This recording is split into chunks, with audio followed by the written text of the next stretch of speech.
नमस्कार दोस्तों, आप सभी का स्वागत है एक बार फिर से संभव बुक सीरीज में। और आज हम पढ़ने वाले हैं यूपीएससी वाला पर्यावरण पारिस्थितिकी जो हमारी बुक सीरीज है उसके अंदर नेक्स्ट चैप्टर नंबर 7 राष्ट्रीय पर्यावरण कानून क्या क्या है आपके पास में, मतलब एनवायरनमेंट पे क्या क्या हमारी पार्लियामेंट ने कानून बनाए हैं। और यही नहीं, हम इसके समग्र व्याख्या करने वाले हैं आपके पाठ्यक्रम के दृष्टिकोण से।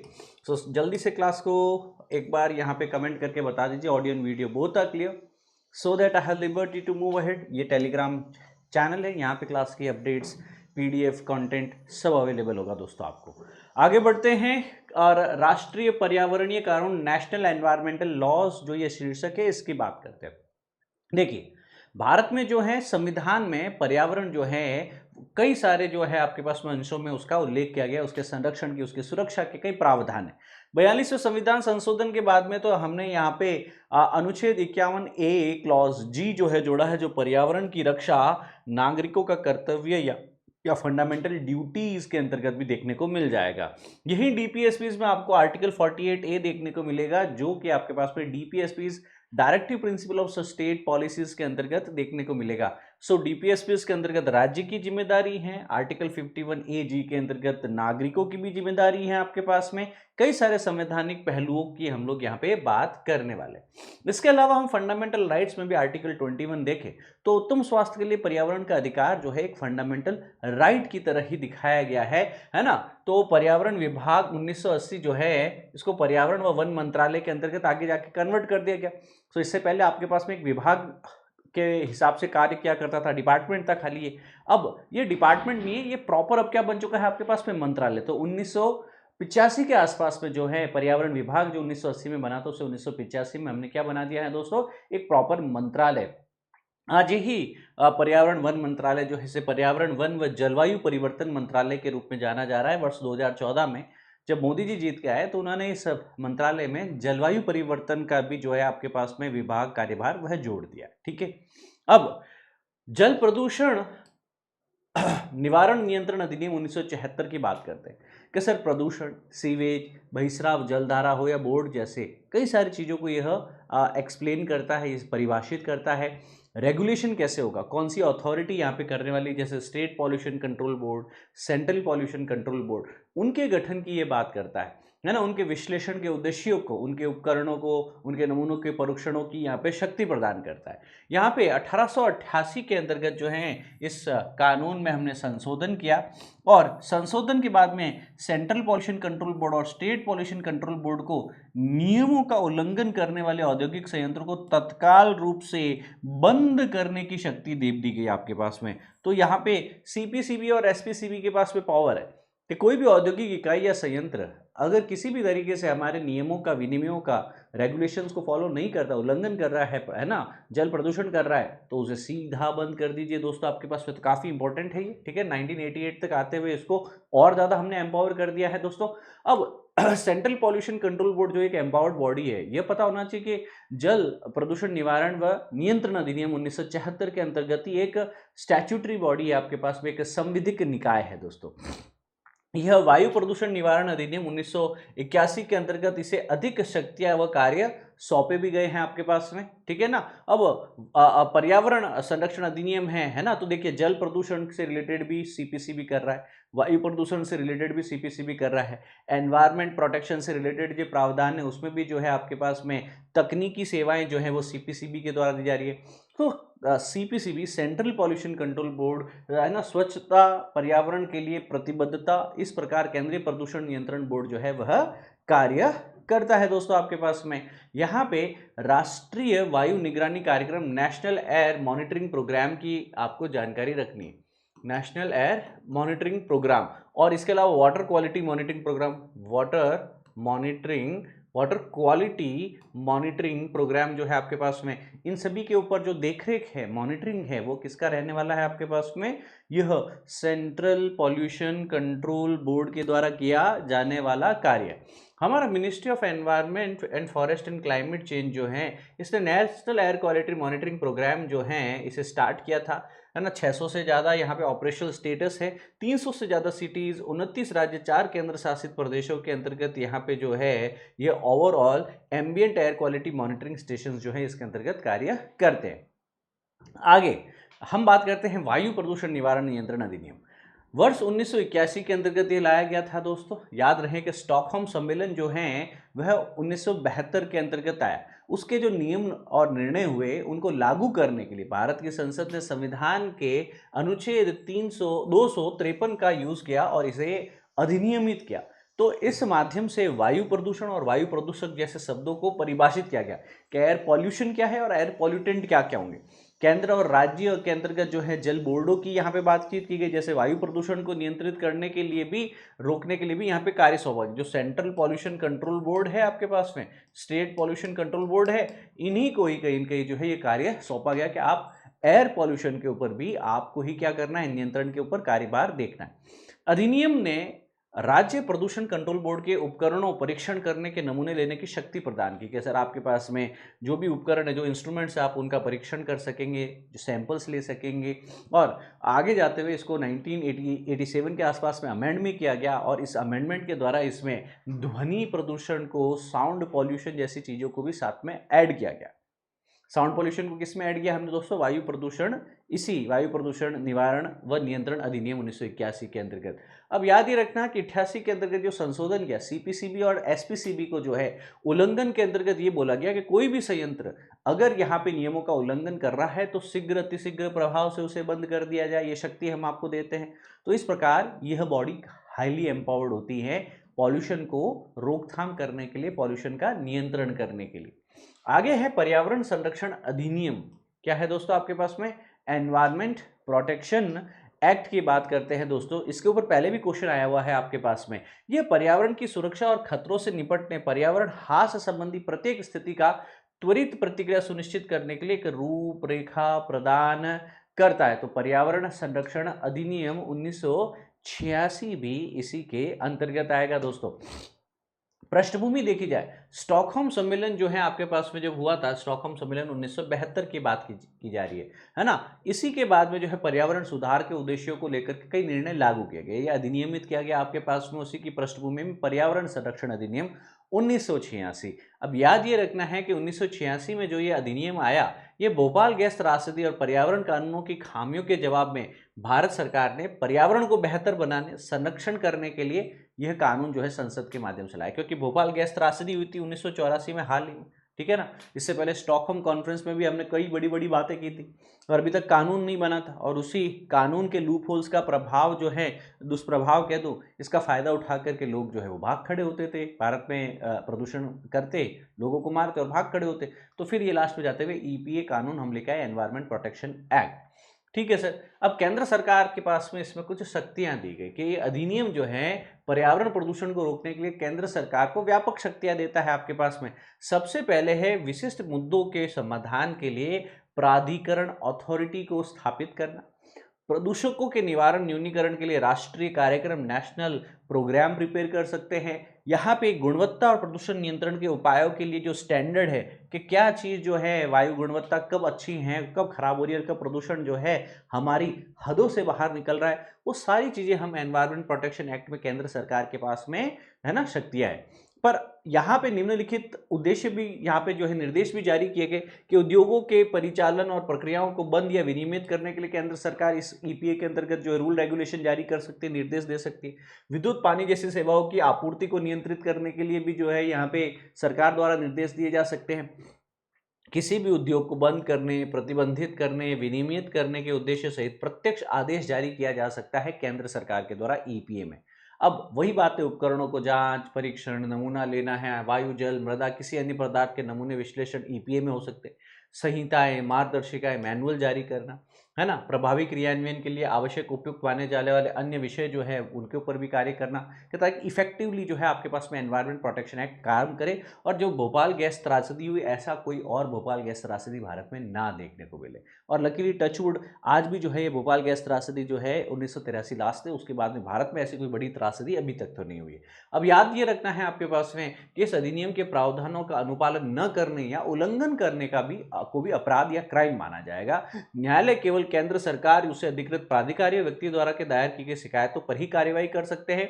इसमें सरकार को 60 दिन पूर्व सूचना दी जाएगी। तो यहाँ पे गोज विदाउट सेइंग, यहाँ पे शिकायतकर्ता कौन हो सकता है? केंद्र सरकार खुद हो सकती है ना, या फिर आपके केंद्र सरकार के जो अधिकृत प्राधिकारी अथॉरिटी जो भी ऑफिशियल्स होंगे और उनकी कंप्लेन है तो यहाँ पे न्यायालय जो है इनके अंतर्गत जो है कार्यवाही कर पाएंगे ईपीए के अंतर्गत। और एल्स फिर सीधा केस किस में जाता है, फिर आपके पास में नेशनल ग्रीन ट्राइब्यूनल में जाएगा, या फिर किस में जाएगा आपके पास में एनजीटी में नहीं जाएगा तो फिर किस में जाएगा, है ना, ट्राइब्यूनल में जाएगा, या फिर पीआईएल पब्लिक इंटरेस्ट लिटिगेशन में यह केसेस चले जाएंगे। यहाँ तक ये चीज़ें क्लियर हैं? Are we clear till this point?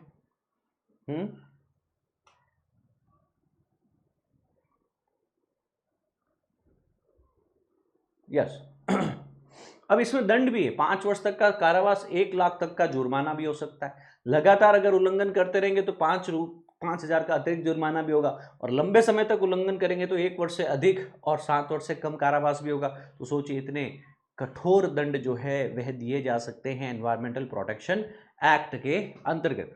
दोस्तों आगे बढ़ने से पहले आपको बताना चाहूंगा मैं प्रारंभ और प्रहार बैच के बारे में। अगर आप 2026 को लक्षित करके यूपीएससी की तैयारी कर रहे हैं तो आप हमारे हिंदी या इंग्लिश के प्रारंभ फाउंडेशन बैच में आ सकते हैं। ये बैच अभी हमने 24 मार्च से ही स्टार्ट किया है दोस्तों। इस बैच में क्लासरूम टेस्ट और रिवीजन सीटीआर बेस्ड मॉडल रहेगा आपके पास में।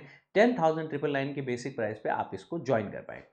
यही नहीं, अगर आप कॉलेज में हैं तो आप हमारे प्रारंभ बैच को ज्वाइन कर सकते हैं 2+1 ईयर प्रोग्राम, जो कि 2028 के सिविल सर्विस एग्जाम को लक्षित करके हुए आपके अध्ययन अध्यापन का अनुभव और भी बेहतर करने में काम आएगा। यहाँ आपकी एनसीईआरटी से तैयारी शुरू होगी, जीएसपी अच्छे से कवर होगा, सीसेट कवर होगा, टेस्ट कवर होंगे। एट द सेम टाइम आपको मिलेगी 1-to-1 मेंटोरशिप भी, and that too at the 46% off. Hence यहाँ पे प्राइस जो अभी आपको देख रहे हैं 31,999, भविष्य में प्राइस बढ़ सकते हैं। Why not to go right away, video के डिस्क्रिप्शन में हमने लिंक दे रखा है, enrol it, take the counselling, take the demo class and pay the fees if you like the batch. Moving forward हम बात करते हैं अब फॉरेस्ट की। फॉरेस्ट के अंतर्गत देश को दोस्तों आज़ादी से पहले भी 1865 में भी जो है इंडियन फॉरेस्ट एक्ट आया करता था आपके पास में। 1857 की क्रांति हुई, उसके बाद में कई सारे कानून आने शुरू हुए थे, है ना। तो यह अधिनियम ब्रिटिश सरकार में किसके लिए, वृक्षों से आच्छादित किसी भी भूमि को सरकारी वन घोषित करने की अनुमति देता था कि कहीं भी अगर पेड़ पौधे हैं, कहीं भी अगर आपके पास में जो है ट्री कवर्ड एरिया है, उसको हम वन घोषित कर सकते हैं। यहाँ पे कुछ वर्षों के बाद में, मतलब लगभग 12 वर्ष बाद में, भारतीय वन अधिनियम 1878 भी आया। इसके अंतर्गत वनों को आरक्षित, संरक्षित और ग्राम वन में वर्गीकृत किया गया। मतलब 3 तरीके से जो है हम फॉरेस्ट को डिवाइड कर सकते हैं, इसकी ये बात करता है। 1927 की बात है आपके पास में, यह ब्रिटिश काल में लागू किए गए पिछले भारतीय वन अधिनियम पर आधारित, जिससे सबसे प्रसिद्ध 1878 का वन अधिनियम है आपके पास में। ये वन संरक्षण, प्रबंधन के तथा इमारती लकड़ी पर लगाए जाने वाले शुल्क के लिए कानूनी ढांचा प्रदान करता है। तो देखो, संरक्षण, प्रोटेक्शन, प्रबंधन, मैनेजमेंट और जो टैक्स लगाया जा सकता है इमारती लकड़ी के लिए, लंबरिंग के लिए, वो सारी चीजें यहाँ पे बता दी। किसी क्षेत्र को किसको आरक्षित वन कहा जाएगा, किसे संरक्षित वन कहा जाएगा, किसे वनग्राम घोषित किया जाएगा, इसकी प्रक्रिया, इसकी प्रोसेस क्या रहेगी, उसका पूरा प्रावधान यहाँ पे दिया गया है। तो सुरक्षा का स्तर जो देखे, सबसे ज्यादा सुरक्षा आरक्षित वन में, रिजर्व फॉरेस्ट, है ना, फिर है संरक्षित वन और फिर है आपके ग्राम वन। तो यहाँ पे किसको फॉरेस्ट डिक्लेयर किया जाएगा, डिमार्केशन कैसे होगा बाउंड्रीज का, क्या एक्टिविटीज हो सकती है, क्या क्या संरक्षण दिए जाएंगे, पर्यावरण को कैसे संरक्षित किया जाएगा और विकास के साथ में कैसे तालमेल बिठाया जा सकता है, ये सारी चीजें यहाँ पे बोली जा रही है आर्टिकल के अंतर्गत दोस्तों। Types and the distribution of forest, reserve, protected and अनक्लास्ड forest, है ना। तो रिजर्व फॉरेस्ट क्या है, राज्य सरकार की भी किसी भी वन को, चाहे बंजर भूमि ही क्यों नहीं, कुछ भी नहीं होगा वहां पे, ठूठ भी नहीं है, उसको भी आप आरक्षित वन घोषित कर सकते हैं, ठीक है ना। आरक्षित वनों के अंदर अनुमति दिए जाने तक को सभी गतिविधियां प्रतिबंधित कर सकती है ना, जब तक मैं परमिशन नहीं दूं वहां पे सारी गतिविधियां बंद है। संरक्षित वन क्या है, राज्य सरकार ऐसे किसी वन भूमि या बंजर भूमि को संरक्षित वन के रूप में घोषित कर सकती है जो आरक्षित वन में शामिल नहीं है, ठीक है ना। तो इस रिजर्व फॉरेस्ट के बाहर कोई एरिया है उसे प्रोटेक्टेड फॉरेस्ट कहा जा सकता है। और संरक्षित वनों में निषिद्ध होने से पूर्व तक सभी गतिविधियां अनुमति होती है आपके पास में। ग्राम वन क्या है, आरक्षित वन जो है रिजर्व फॉरेस्ट है उसके रूप में गठित भूमि का वह क्षेत्र जिसे राज्य सरकार ग्राम समुदाय को सौंप सकती है। कोई गांव ऑलरेडी रह रहा है उसको पूरा का पूरा सौंप दिया जाए, उसे ग्राम वन भी कहा जाता है। तो reserve forest, protected forest, अनक्लास्ड forest आपके सामने, अगर आप चाहे तो इसको लिख सकते हैं, है ना, डिस्टिंक्शन है आपके पास में इसके बीच में पूरा, है ना। परमानेंटली जो है ईयर मार्क्ड होते हैं प्रोडक्शन के लिए आपके पास में और फॉरेस्ट प्रोड्यूस के लिए, ठीक है ना। ये रिजर्व फॉरेस्ट होते हैं। 50% से ज़्यादा फॉरेस्ट लैंड जो होता है उसको रिजर्व फॉरेस्ट जो है ऑलरेडी घोषित किया जा चुका है, and there are controlled by the government. Reserve forest directly government control करती है। प्रोटेक्टेड क्या होता है? They are protected from any further depletion. Protected का मतलब हो गया है आपके पास में हमने इनको क्या करने की चेष्टा की, संरक्षण दिया है कि सर अब लगभग 1/3 जो है टोटल फॉरेस्ट एरिया का उसे प्रोटेक्टेड फॉरेस्ट कहा जाता है और ये भी गवर्नमेंट कंट्रोल करती है। अनक्लास जो है they are consist of inaccessible forest or the wasteland. They consist of 16% of the forest areas. They are owned by government and the private individual. तो यहाँ पे प्राइवेट भी हो सकते हैं अनक्लास फॉरेस्ट, है ना। ये चीज़ याद रखना है। इन सभी के सेटलमेंट के लिए किसी भी अधिकार के अस्तित्व, प्रकृति या सीमा की जांच करनी, उसका निर्धारण करना, उसके लिए फॉरेस्ट सेटलमेंट ऑफिसर होता है। हाल ही में सरकार ने क्या किया है, वृक्षों की परिभाषा में संशोधन किया है और बांस जो है, इस शब्द को भी जो है, बांस को इस श्रेणी से हटा दिया। इसका मतलब ये है कि नॉन फॉरेस्ट प्रोड्यूस में उगने वाले बांस आर्थिक उपयोग के लिए काटने, परिवहन के लिए अनुमति दी जा सकती है। नॉर्थ ईस्ट में जो है सबसे ज़्यादा जो है बांस का उत्पादन होता है। तो वो लोग क्या है, बांस काट नहीं सकते क्योंकि हमने फॉरेस्ट एक्ट में वृक्ष की परिभाषा में बांस लिख दिया, और वनों के अंदर बांस को काटोगे तो सीधा जेल जाओगे। तो अब उनकी इकोनॉमी इस पे डिपेंडेंट है और इतना ज़्यादा बांस उग रहा है कि उसका करोगे क्या, करोगे क्या। जो चीज़ ज़्यादा है, अति में है, उसका तो पर्यावरण में प्रयोग किया जा सकता है ना, अर्थव्यवस्था में, जीवन में कहीं के समुदाय द्वारा प्रयोग किया जा सकता है। अब इसके आगे बात करते हैं फॉरेस्ट कंजर्वेशन एक्ट 1980 की, ठीक है ना। 1980 के अंतर्गत जो है भारतीय संरक्षण अधिनियम आया, वन संरक्षण अधिनियम आया दोस्तों आपके समक्ष। गैर वन प्रयोजनों के लिए, नॉन फॉरेस्ट प्रोड्यूस के लिए आपके पास में कि उनको उपयुक्त लेने के लिए केंद्र सरकार का पर पूर्व अनुमोदन आवश्यक है।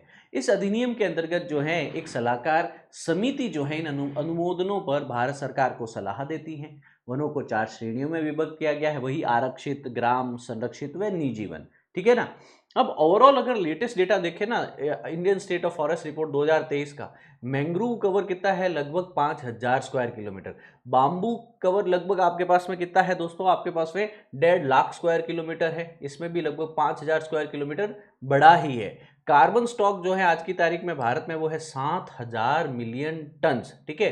अब इंडिया के अंदर देखा जाए कार्बन स्टॉक जो है वो कितना हो चुका है, ओवरऑल इंडिया के अंदर 30 बिलियन टन हो चुका है CO2 इक्विवेलेंट का।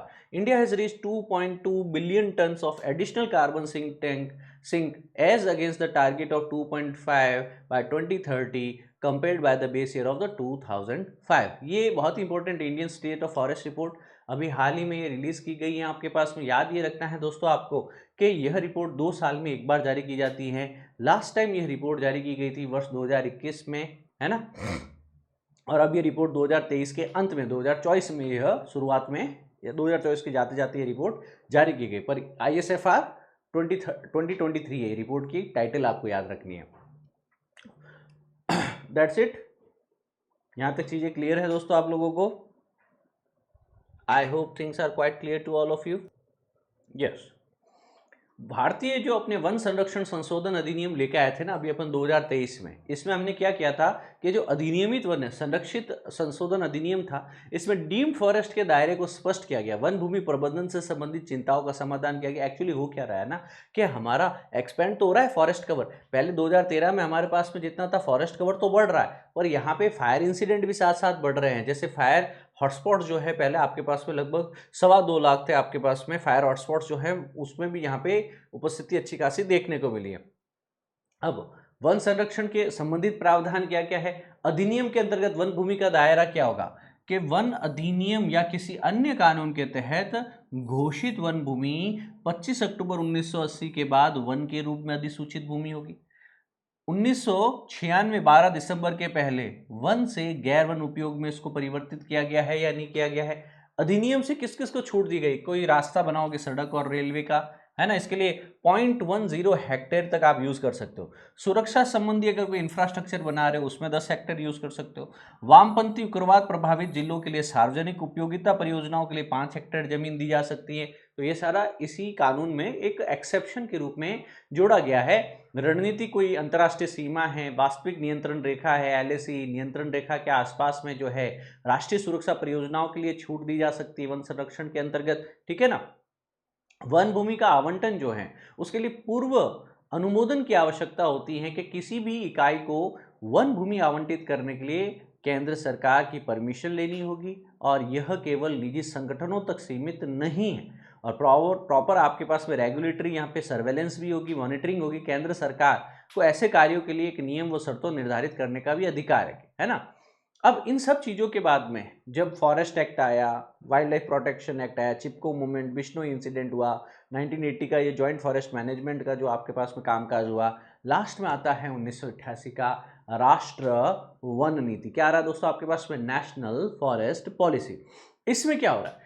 कुल भूमि क्षेत्र में कम से कम 1/3, भारत में जितना भी जमीन है उसका 1/3 भाग को ये कहते हैं ट्री कवर के अंतर्गत लेके आना है। वन आवरण, फॉरेस्ट कवर, और ट्री कवर, वृक्ष आवरण या वन आवरण के अंतर्गत परिकल्पना की गई।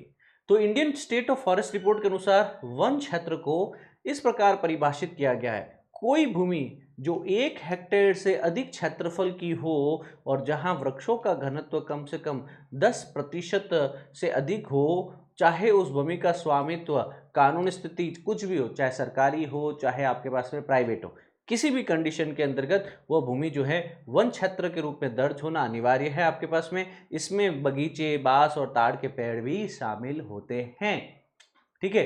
तो फॉरेस्ट एरिया क्या है आपके पास में, है ना, वन क्षेत्र क्या है और वन आवरण क्या है। फॉरेस्ट एरिया, फॉरेस्ट कवर समझो। फॉरेस्ट एरिया क्या है देखो पहले तो। वन क्षेत्र सरकार के डॉक्यूमेंट्स में, अभिलेख में वन के रूप में जो दर्जा मिल चुका है एरिया को, वो वन क्षेत्र हो गया। वन आवरण क्या हुआ? ऐसा क्षेत्र जहां वृक्षों का घनत्व 10% से अधिक हो, क्षेत्रफल 1 हेक्टेयर से ज्यादा। अब हेक्टेयर क्या होता है पता है तुम्हें?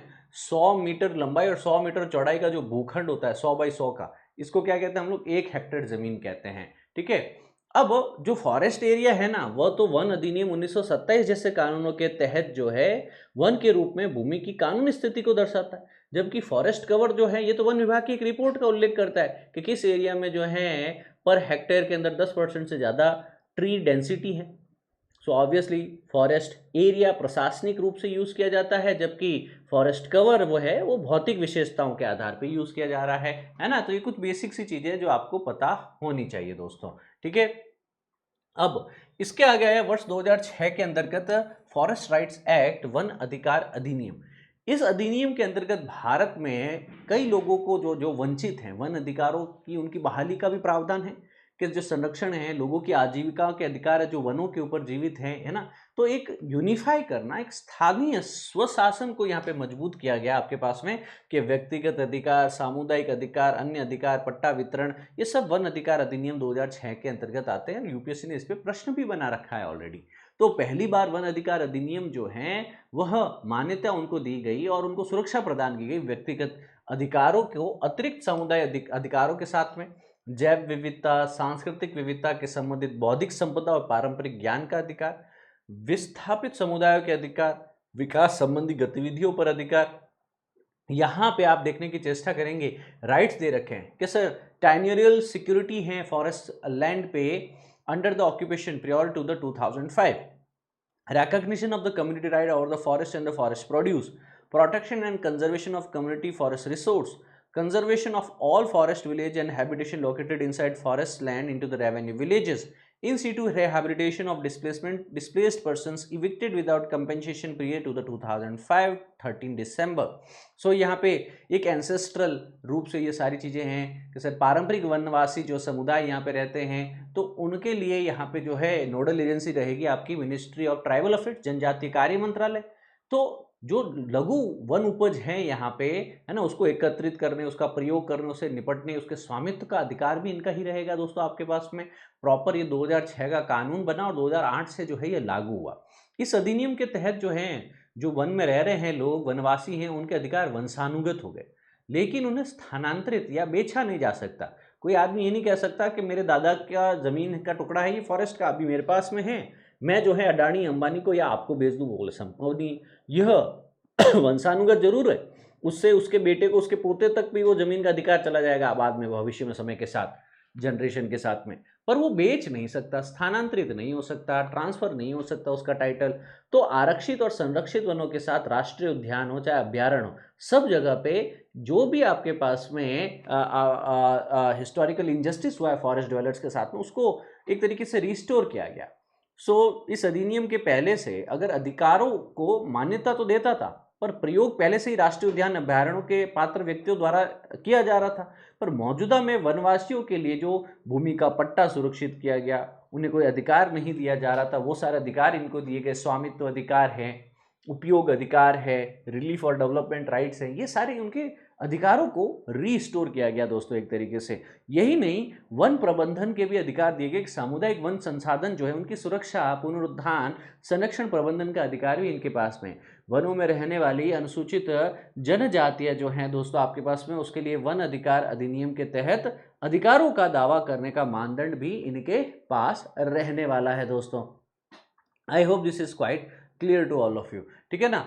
अब यहाँ पे कुछ और चीज मैं कह रहा हूँ आपको कि बहुत ही प्यारी सी चीज दे रखी है आपको। वन अधिकार अधिनियम 2006 में संकटमय वन्यजीव पर्यावास अधिसूचना, क्रिटिकल वाइल्ड लाइफ हैबिटेट के लिए जो है यहाँ पे जलवायु परिवर्तन मंत्रालय के द्वारा एक दिशा निर्देश दिया गया। सीधा कहा कि CWH या क्रिटिकल वाइल्ड लाइफ हैबिटेट जो है उसको अधिसूचित किया जा सकता है राज्य सरकारों के द्वारा, है ना। अधिकार धारक जो भी हैं उनकी उपस्थिति से वन्य जीवों और उनके आवासों को जो है अपूरणीय क्षति हो रही है, तो यहाँ पे अधिकार धारकों को किसी भी स्थानांतरण से पहले ग्राम सभा की स्वतंत्र सहमति ली जानी चाहिए आपके पास में। तो ग्राम सभा कौन हुई? इसे व्यक्तिगत या सामुदायिक वन अधिकारों की प्रकृति और सीमा निर्धारित करने के लिए प्रक्रिया आरंभ करने का सक्षम प्राधिकरण माना गया कि उस एरिया में 18 वर्ष से ऊपर जो भी वयस्क है वो सब ग्राम सभा के अंतर्गत नामित थे, और ग्राम सभा के निर्णय जो है उनके विरुद्ध न्यायालय में भी अपील फिर की जा सकती है। ओवरऑल अगर उस एरिया में इन फॉरेस्ट ड्वेलर्स के कारण बायोडाइवर्सिटी को कोई प्रभाव पड़ रहा है तो उसका यहाँ पे सॉल्यूशन देखा जा सकता है, वह सॉल्यूशन यहाँ पे किया जा सकता है, ठीक है। ये चीजें याद रखने योग्य हैं, है ना। लास्ट में आ जाता है दोस्तों आपके पास वर्ष 2002 का बायोडाइवर्सिटी एक्ट आपके पास में। इसके प्रमुख प्रावधान क्या है? जैविक संसाधनों की संरक्षण करना, सतत उपयोग को बढ़ावा देना और उनके उपयोग से जो भी लाभ प्राप्त है वो स्थानीय समुदाय को न्याय संगत तरीके से जो है उसका बंटवारा करना। ये काफ़ी महत्वपूर्ण कानून है दोस्तों। इसी के अंतर्गत आगे नेशनल बायोडाइवर्सिटी अथॉरिटी, जैसे जैविक संसाधनों की पहुंच, अनुसंधान हो चाहे बौद्धिक संपदा का अधिकार हो, सब इसी के द्वारा ही जो है अनुमोदित किए जाते हैं, है ना। काफ़ी जिम्मेदारी है संरक्षण, उपयोग से लेकर संकटग्रस्त प्रजातियों के अधिसूचित करना, विनियमित करना, उनकी रिपोजिटरी भंडारण रखना आपके पास में, संस्थागत रूप से उन्हें नामित करना, ये सब काम जो है ये हमारे नेशनल बायोडाइवर्सिटी जो है आपके पास में प्रॉपर ये जो अथॉरिटी है, राष्ट्रीय जैव विविधता प्राधिकरण है, इसके द्वारा यह किया जाता है, ठीक है ना। अब अधिनियम के अंतर्गत अपराध संज्ञेय व गैर जमानती है, लाभ साझा करना, रेगुलेशन आदि से संबंधित शिकायतों का निपटारा नेशनल ग्रीन ट्राइब्यूनल NGT के समक्ष किया जाता है दोस्तों आपके पास में, यह याद रखना। इसमें कमोडिटीज, पारंपरिक उपयोग, सहयोगात्मक अनुसंधान, कृषि जो है, ये काफ़ी सारी चीज़ों में जो है संसाधनों के उपयोग में ये छूट भी देता है, चाहे रेगुलेशन हो चाहे संस्थागत इंफ्रास्ट्रक्चर की यहाँ पे बातचीत की जा रही। बाकी NBA क्या है, ऐसी तर्ज पे जैसे सेंट्रल लेवल पे नेशनल बायोडाइवर्सिटी अथॉरिटी है, स्टेट लेवल पे भी अलग से जो है बायोडाइवर्सिटी बोर्ड बनाया जा सकता है दोस्तों। बायोडाइवर्सिटी मैनेजमेंट कमिटीज भी होती हैं आपके पास में, ठीक है ना। अब यहाँ पे ये जो सारे पॉइंटर्स मैं दे रहा हूँ आपको, ये सारे मैंने नोट्स में तो दे दिए हैं। मैं आपको क्लास को एंड करने से पहले सिर्फ इतना सा कहना चाहूँगा कि आप यह क्लास की PDF जो आपको दी जा रही है PW ऐप पे जाएंगे, आप लोग समाधान बैच सर्च करेंगे, समाधान बैच सर्च करेंगे यहाँ पे, और इस समाधान बैच, और सॉरी संभव बैच, बैच का नाम क्या है, ये स्पेलिंग लिखना, संभव बैच, ये फ्री बैच है। ये क्लास की PDF है ना, पूरे नोट्स सब वहाँ मिलेंगे। अगर ये क्लास आपको अच्छी लग रही है तो आप मुझे कमेंट करके ज़रूर बताइएगा सर क्लास कैसी चल रही है। वीडियो के नीचे कमेंट कर सकते हैं, ऐप पे भी कमेंट कर सकते हैं। क्लास को रेट जरूर कीजिए, आपकी रेटिंग जो है दैट गोज़ विदाउट सेइंग, है ना, ये हमारे लिए सबसे इंपॉर्टेंट है ना, क्योंकि यही लर्निंग एक्सपीरियंस का फीडबैक हमें देती है कि क्या बच्चे वाकई में हमसे सीख पा रहे हैं। With this being said, I will take your leave now for this week. Thank you, जय हिंद, सर्वदा शक्तिशाली, गॉड ब्लेस यू ऑल।